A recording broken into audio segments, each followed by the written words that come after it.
प्रयागराज में संविधान सम्मान सम्मेलन में शामिल होने आए राहुल गांधी ने मोदी सरकार पर जमकर निशाना साधा।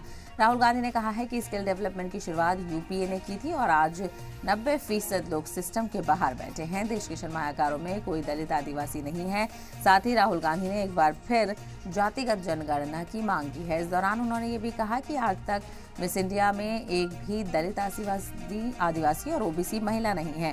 राहुल गांधी ने कहा कि मीडिया में आपको दिखेगा कि वो बॉलीवुड की बात करेंगे। जो आपके साथ हो रहा है वो सबसे ज्यादा खराब है।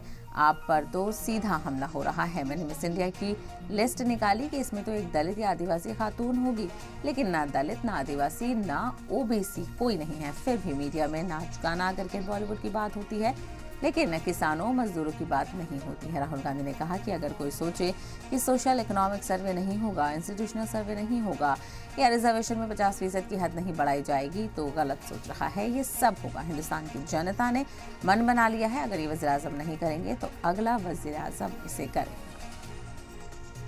ये हिंदुस्तान के गरीब लोगों का प्रोटेक्शन है,